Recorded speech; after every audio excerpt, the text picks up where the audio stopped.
Greetings to Hayaba viewers.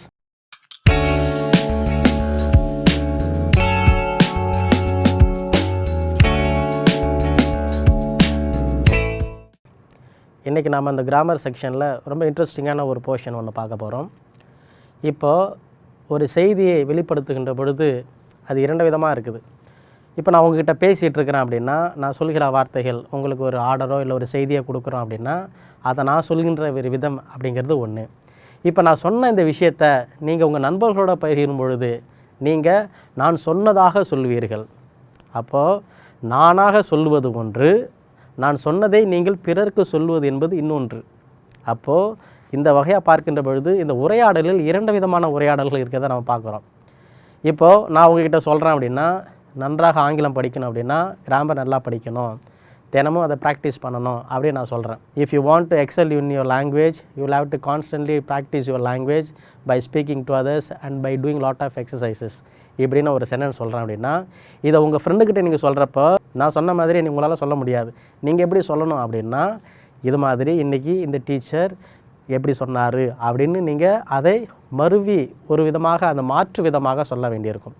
அப்போது ஒரு கூற்று என்பது இரண்டு விதமாக சொல்லப்படுகிறது. ஒருவர் பேசுகின்ற ஒருவர் செய்கின்ற ஒரு கூற்று ஒன்றாக இருக்கும். அதை மற்றொருவர் பிறருக்கு அறிவிக்கின்ற பொழுது அது வேறு ஒரு கூற்றாக மாறுகிறது. இதை தான் இங்கிலீஷில் என்ன சொல்கிறோம் அப்படின்னா ஸ்பீச் அப்படின்னு சொல்லுவோம்.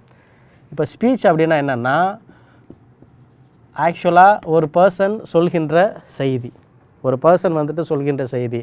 Yesterday I went to the market அப்படின்னு நான் சொல்கிறேன் அப்படின்னா, இதை போய் நீங்கள் உங்கள் நண்பர்கிட்ட சொல்கிறப்ப வந்துட்டு yesterday he went to the மார்க்கெட்னு சொல்லணும். ஐன்னு சொன்னீங்கன்னா அது உங்களுடையது ஆயிரும். அப்போது இந்த ஸ்பீச் அப்படிங்கிறது என்ன அப்படின்னா, இது ஒரு கூற்று. தமிழில் வந்துட்டு என்ன சொல்லுவோம் அப்படின்னா கூற்று அப்படின்னு சொல்லுவோம். இப்போது நான் சொல்கின்றது வந்துட்டு, நானாக சொல்வது வந்துட்டு நேர்கூற்று அப்படின்னு சொல்லுவோம். இப்போ உதாரணத்திற்கு நான் உங்ககிட்ட சொல்கிறேன்னு வச்சுக்கிங்க, நான் உன்னிடம் நேற்று கடைக்கு சென்றேன் என்றேன். இப்போ இதை கவனிங்க, இந்த சென்டென்ஸை கவனிங்க. நான் உன்னிடம் நேற்று கடைக்கு சென்றேன் என்றேன் அப்படின்னு சொல்கிறேன் அப்படின்னா, இது பேசுகின்ற ஆள் நான், கேட்கின்ற ஆள் நீங்கள். அப்போது நான் பேசிய இந்த கூற்று இது நான் என்னை பற்றி நேரடியாக சொல்கிற விஷயம். அப்போது இது நேர்கூற்று அப்படின்னு. இப்போது இதையே நீங்கள் உங்கள் நண்பர்கள்ட்ட சொல்கிற பொழுது என்ன சொல்வீங்க அப்படின்னா, எப்படி சொல்ல முடியும் நீங்கள்? அதாவது அவனோ அல்லது அவரோ, அவர் என்னிடம், நீங்கள் இதை வந்துட்டு அயர்கூட்டில் எழுதிருப்ப அவருங்கிறது நான், ஏன்னா நீங்கள் போய் உங்கள் ஃப்ரெண்டுக்கிட்ட சொல்ல போகிறீங்க. அப்போ என்ன ஆகும்னா, அவர் உன்னிடம் அப்படிங்கிறது என்னிடம், ஏன்னா நீங்கள் அவர்கிட்ட பேச போகிறீங்க. அவர் என்னிடம் தான் நேற்று கடைக்கு சென்றதாக கூறினார். இப்போது இந்த ஸ்பீச் அப்படிங்கிறப்ப ஒரு விஷயம், ஒரு கூற்று அப்படின்னு எடுத்துக்கிட்டோன்னா, ஒரு ஸ்பீக்கர், ஒரு பேசுகின்ற நபர் அவராக வெளிப்படுத்துகிற விஷயம் அது நேர்கூற்று. நான் என்னை பற்றி சொல்வது அல்லது நீங்கள் உங்களை பற்றி சொல்வது அல்லது நீங்கள் எதுவும் ஒரு செய்தியை சொல்வது அது நேர்கூற்றாகும். அதை வேறு ஒருவரிடம் சென்று சொல்கிற பொழுது அதில் சில மாற்றங்கள் இருக்கும். அந்த மாற்றத்தை தான் நான் இங்கே பார்க்கிறோம். நான் உன்னிடம் நேற்று கடைக்கு சென்றேன் என்றேன். நீங்கள் வேறு யார்கிட்ட போய் சொன்னீங்கன்னா என்ன சொல்வீங்கன்னா, அவர் என்னிடம் தான் நேற்று கடைக்கு சென்றதாக கூறினார். அப்போது இது டிரெக்டாக சொல்லப்பட்ட மெசேஜ், நேரடியாக சொல்லப்பட்ட மெசேஜ், டிரெக்ட் மெசேஜ். இது என்றால் என்னென்னா, இது கடத்தப்பட்ட மெசேஜ். அப்போ வந்துட்டு இன்டெரக்ட் அல்லது ரிப்போர்ட்டட் மெசேஜ்னு அர்த்தம். ரிப்போர்ட்டடு மெசேஜ். அப்போது நேர்கூற்று அப்படின்னா நேரடியாக ஒரு விஷயத்தை சொல்லுவது, அந்த பேசுகின்ற நபர் நேரடியாக தான் சொல்வது. ரிப்போர்ட்டட் ஸ்பீச் அப்படின்னா அந்த விஷயத்தையே அந்த நபர் வேறு ஒரு இடம் சென்று சொல்வது, அதுதான் ரிப்போர்ட்டட் ஸ்பீச். இப்போ என்ன நடக்கும் அப்படின்னா, ஆங்கிலத்தில் பேசுகிறப்போ இந்த பிரச்சனைகள் இருக்கும். இப்போ நான் காலேஜ் படிக்கிற காலத்தில் எங்களுக்கு ஒரு லீடர் ஒருத்தவங்க இருந்தான். எப்பயுமே வந்த உடனே எங்களுக்கு ஏதாவது இன்ஸ்ட்ரக்ஷன் கொடுக்குறப்ப வந்துட்டு, all of you should come for prayer correctly on time, otherwise you will be punished இப்படி சொல்லுவான். Everybody should attend all the classes without fail. இப்படி சொன்ன உடனே எங்களுக்கு கோபம் வரும். என்ன அப்படின்னா வந்துட்டு, நீ யாரா எங்களுக்கு இப்படி ஆர்டர் போடுறதுக்கு அப்படின்னு. இப்படி நாங்கள் மனசில் நினைக்கிறப்பவே எண்டில் சொல்லுவான், லைக் தட் பிரின்சிபல் செட் அப்படிம்பான். அப்போது பிரின்சிபல் தான் அந்த ஆர்டர் போட்டிருக்காரு. அப்போது இவன் என்ன பண்ணணும் அப்படின்னா, அது பிரின்சிபல் சொல்கிறப்போ சொல்லலாம், அவர் அந்த அதிகாரத்தோனியோட சொல்ல முடியும். All of you should attend the class without fail, all of you should be punctual அப்படின்னு அவரால் வந்துட்டு ஆர்டரோட சொல்ல முடியும். ஆனால் அந்த விஷயத்தை கடத்துகின்ற அந்த லீடர் என்ன சொல்லணும் அப்படின்னா வந்துட்டு, எல்லாரும் லேட்டாக வரக்கூடாது, டயத்துக்கு வரணும்னு பிரின்சிபல் சொன்னார்னு இப்படி சாந்தமாக தான் சொல்ல முடியும். அப்போது இதுதான் டைரக்ட் ஸ்பீச்சுக்கு இன்டைரக்ட் ஸ்பீச்சுக்கு இருக்கிற ஒரு வித்தியாசம். ஒருவர் சொன்னதை நாம் மறுபடியும் பிறருக்கு கடத்துகின்ற பொழுது அதே துணியில் நம்மால் பேசிவிட முடியாது. அதற்காகத்தான் இந்த நேர்கூற்று அயற்கூற்று அப்படிங்கிற விஷயத்தை நம்ம படிக்கணும். இப்போ முதலில் இது தமிழில் கொஞ்சம் நல்லா தெளிவாக தெரிஞ்சுக்கும். இது என்ன அப்படின்னா, இதான் நேர்கூற்று, இது வந்துட்டு நம்ம அயற்கூற்றுன்னு சொல்கிறோம். ஸோ இதுக்கு பேர் வந்துட்டு கூற்று. கூற்று என்றால் வந்துட்டு ஒரு செய்தி என்று அர்த்தம். நேர்கூற்று என்பது பேசுகின்ற நபர் தான் சொன்ன செயலை நேரடியாக சொல்கின்ற விஷயம் நேர்கூற்று ஆகும். அதையே அவர் சொன்னதை வேறு ஒருவரிடம் அறிவிக்கின்ற ஒரு செய்தியாக இருப்பது தான் அயற்கூற்று. ஸோ இதை தான் இங்கிலீஷில் என்ன சொல்கிறோம் அப்படின்னா ஸ்பீச்சுன்னு சொல்கிறோம். அப்போது அதை கூற்றுன்னு ஆகுது. இது இங்கிலீஷில் என்ன வரும் அப்படின்னா direct speech. First direct speech. அப்போ இந்த டைரக்ட் ஸ்பீச்னா என்ன அப்படின்னா the speaker, one who speaks, conveys his message. That is called direct speech. What is indirect speech is what the speech spoken by the speaker is communicated to someone else by the listener. Please understand. What is indirect speech? What is communicated by the speaker to the listener is communicated to someone else by the listener. அதுதான் indirect speech. This is also called reported speech. ஏன் இதுக்கு reported ஸ்பீச்சுன்னு கூட பேர் வருது அப்படின்னா, இப்போ உதாரணத்துக்கு எடுத்துக்கிங்களேன்.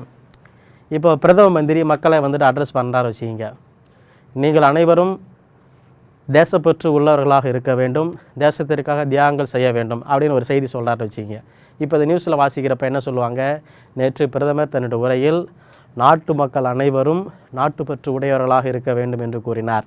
அவர் சொன்னப்போ என்ன சொன்னார், நீங்கள்னு அட்ரஸ் பண்ணார். ஆனால் நியூஸில் என்ன சொல்லுவாங்க அப்படின்னா குடிமக்கள் அனைவரும். அப்போ அந்த நீங்கள் அப்படிங்கிறது குடிமக்களாக மாறுது. ஏன்னா அது ரிப்போர்ட்டடாக அது வந்துட்டு கன்வெர்ட் பண்ணப்படுகிறது, அது ரிப்போர்ட்டட் ஸ்பீச்சாக மாறுது. அதனால் அவங்க என்ன சொல்கிறாங்க அப்படின்னா பிரதம மந்திரி நேற்றைய உரையில் நாட்டு மக்கள் அனைவரும் நாட்டுப்பற்று உடையவர்களாக இருக்க வேண்டும், அதே சமயத்தில் நாட்டிற்காக தியாகங்கள் புரிகின்றவர்களாக இருக்க வேண்டும் என்று கூறினார்.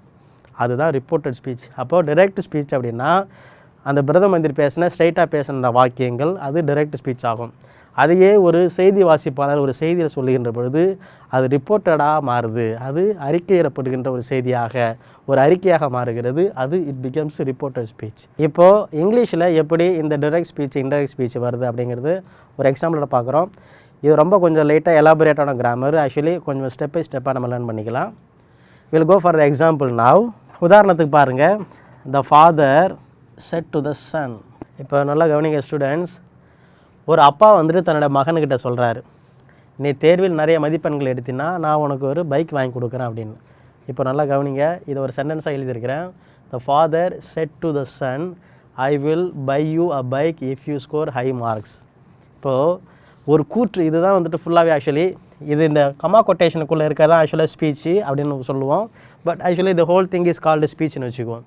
இப்போது இங்கிலீஷில் ஆல்ரெடி பார்ட்ஸ் ஆஃப் ஸ்பீச் அப்படின்னு ஒன்று இருக்குது, அதை we have not told it now. But இங்கே இதுக்குள்ளாகவே நிறைய பகுதிகள்லாம் இருக்குது. இப்போ நல்லா கவனிச்சிங்கன்னா இந்த சென்டென்ஸில் the father said to the son and I will buy you a bike if you score high மார்க்ஸ்ன்னு. இப்போ இதை பாருங்கள், இதில் ஒருத்தவர் பேசுகிறாரு, ஒருத்தவர் கேட்குறாரு, அப்புறம் பேசப்பட்ட செய்தின்னு ஒன்று இருக்குது.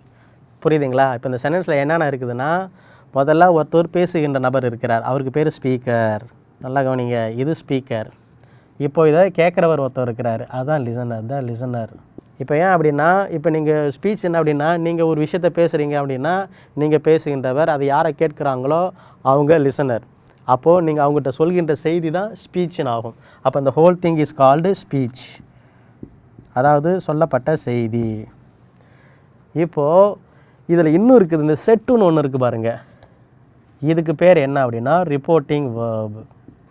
இப்போ நல்லா கவனிங்க ஸ்டூடெண்ட்ஸ், ஒரு டைரக்ட் ஸ்பீச் எப்பயுமே எப்படி எழுதணும் அப்படின்னா என்னென்ன அவசியம் அப்படின்னா, அதில் ஒரு ஸ்பீக்கர் இருக்கணும், பேசுகின்ற நபர் இருக்கணும், ரிப்போர்ட்டிங் வெர்பு, அது ரிப்போர்ட்டிங் எந்த வேர்பில் யூஸ் பண்ணப்பட்டிருக்குது அப்படிங்கிறதுக்கு ஒரு ரிப்போர்ட்டிங் வெர்பு இருக்கணும், அதை கேட்கின்ற ஒரு லிசனர் இருக்கணும், ப்ளஸ்ஸு அவர் என்ன பேசினார், அந்த சொன்ன செய்தி என்ன அது இருக்கணும். இதெல்லாம் கம்ப்ளீட்டாக இருந்தால் தான் அது ஒரு முழுமையான ஒரு ஸ்பீச் சென்டென்ஸ் ஆகும். இப்போது இதை எழுதுவதற்கும் ஒரு முறைமை இருக்கிறது. Speaker and reporting verb listener வந்த உடனே கமா போடணும். இந்த கொட்டேஷன் டபுள் இன்வெர்டட் கொட்டேஷனுக்குள்ளே தான் அவர் சொன்ன செய்தி அதுக்குள்ளார தான் இருக்கணும். அதை எடுத்தோடனே க்ளோஸ் பண்ணிவிட்டு ஃபுல் ஸ்டாப் வைக்கணும். அப்போது அந்த ஸ்பீக்கர் என்ன சொன்னாரோ அந்த சொல்லப்பட்ட செய்தி என்னவோ அந்த செய்தியானது இன்வெர்டட் கமாக்குள்ளே இருக்கணும். அப்போது ஒரு சென்டென்ஸ் எடுத்திங்கன்னா அதில் என்னென்ன இருக்குது பாருங்கள். ஒரு ஸ்பீக்கர், ரிப்போர்ட்டிங் வெர்ப், லிசனர். நான் இதை வந்து நம்ம தனித்தனியாக எழுதிக்கலாம். இந்த ஸ்பீக்கர் அப்படின்னா பேசுபவர். இந்த லிசனர் கேட்பவர். ரிப்போர்ட்டிங் வெர்ப் அப்படின்னா சொல்லப்படுவதற்காக சொல்லப்பட உபயோகிக்கப்பட்ட வினைச்சொல் அப்படின்னு சொல்லலாம். இதுக்கு அப்படிலாம் ஆக்சுவலாக அப்படி தமிழ் ரொம்ப எலாபரேட்டாக கிடையாது. But we ourselves will try to understand this way. இது ரிப்போர்ட்டிங் வேர்ப் அப்படின்னா. அடுத்ததாக ஸ்பீச்னா சொல்லப்பட்ட செய்தி. அப்போது listen my dear students, in a sentence there should be a speaker அப்படின்னா the one who speaks, there should be a listener, the one who listens, and a reporting verb that is called actually the verb that which is used for conveying that certain message, and there should be the speech is the message conveyed by the speaker. Now these are all called parts of the speech. So let us be thorough with that. Even if you try any other sentences also, these things will come. We'll write one more sentence also. ஒரு நம்ம ரொம்ப எளிமையான ஒரு sentence எதுனா, he said to me I am your friend.